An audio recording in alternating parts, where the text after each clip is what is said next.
I just got back from Charlotte, North Carolina, where I spent a super jam-packed couple of days with Nike for the 2019 NBA All-Star Weekend. Both Nike and Jordan Brand had a massive presence in the city, from the Kyrie block party to the House of DNA to the owner's HQ at the Mint Museum. And it makes sense. Nike has an 8-year deal with the NBA for its uniforms. And let's not forget the laundry list of Nike and Jordan Brand athletes that dominate sports, like LeBron James. Nike's modus operandi for this year was "Own the Game." The slogan was everywhere, even on the key card for the hotel.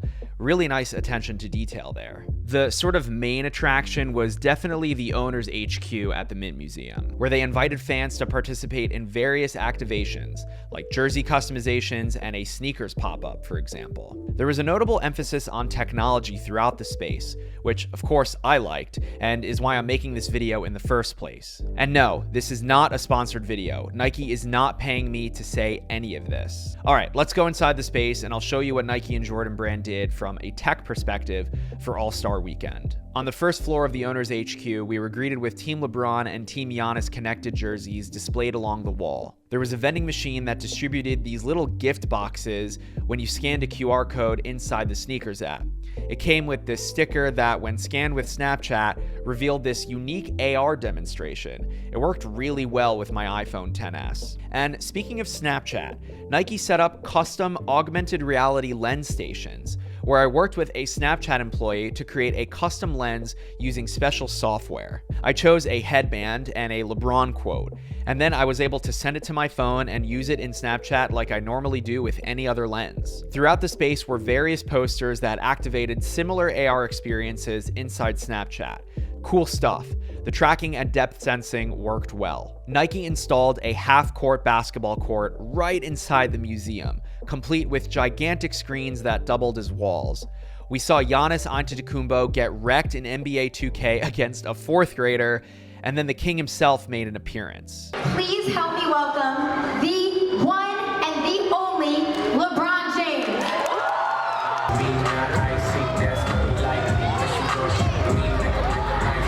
My goals always start today, so I'm here in front of a lot of kids, and hopefully some of the words that I'm saying resonate with them, and it allows them to understand and let them know that, wow, that can be possible. I can attain things that I only dream about. Maybe those dreams can become a reality. So, if I'm able to touch one life, then, I feel like that's a great day for me, or a great life for me, if I'm able to change one life, because then that one life can go somewhere else and change another 2 lives, and the cycle begins to start. So I've got more of that LeBron interview. I included a really inspiring clip at the end of this video, so watch until the end for that. Upstairs in the owner's HQ were all-star jersey and t-shirt customization kiosks. Nike employees took us through the process on iPad Pros, and they customized the clothes right there in front of us. Nike also set up a mini museum of sneakers that defined moments in culture in basketball. There was heavy emphasis on the Jordan 6 Infrared, a shoe that originally debuted at the 1991 All-Star Game, the last time Charlotte hosted the weekend. And because I was there with Nike, we got to see something I mentioned earlier called the House of DNA. Nike more or less converted a home into another mini museum, and one of the rooms had some incredible Jordan 6 memorabilia, like legendary designer Tinker Hatfield's original sketches of the Jordan 6 silhouette, arguably one of Michael's best signature shoes, but that's a discussion for another time.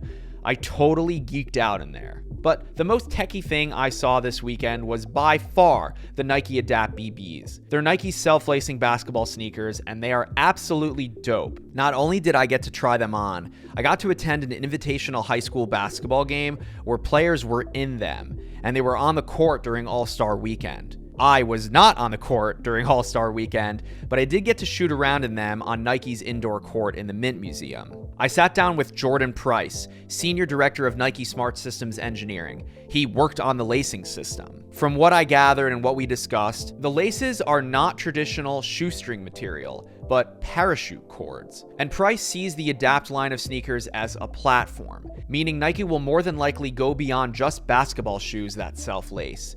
Think skateboarding, training, running, the list goes on. As far as the shoe itself goes, it's comfortable. The lacing system is excellent. The customization of the lights is neat. They're great to play ball in, of course. And personally, I think they're a nice pair of kicks.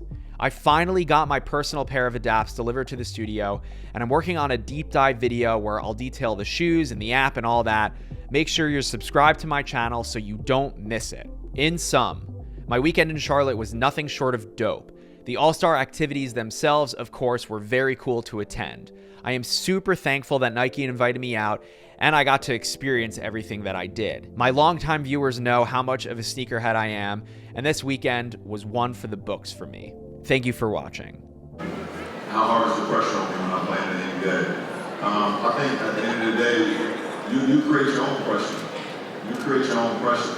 It's how great do you want to be? You know, so for me, I've always wanted to be the greatest to ever play the game. So if you want to be the greatest, there's a lot of things that come with it. There's a lot of naysayers, there's a lot of critics, there's a lot of people that's going to downgrade what you do. There's going to be a lot of people that don't believe in you. There's going to be a lot of people that actually believe in you but are afraid to tell you that because they want to be riding the train with everybody else, the hate train, as they call it. So for me, I feel like I've created the pressure. And I'm my biggest critic. There's nobody here in Charlotte, there's nobody in the game of basketball, there's nobody in the world, there's nobody in my hometown that actually tell me that I can't accomplish something more than myself. I'm my biggest critic. So at the end of the day, before I go to bed, I look in the mirror and it's me against that guy, which is myself. So that's how I deal with it. You should be your own biggest critic. You shouldn't let nobody else tell you that you cannot do this or you should be doing this or you should be doing that.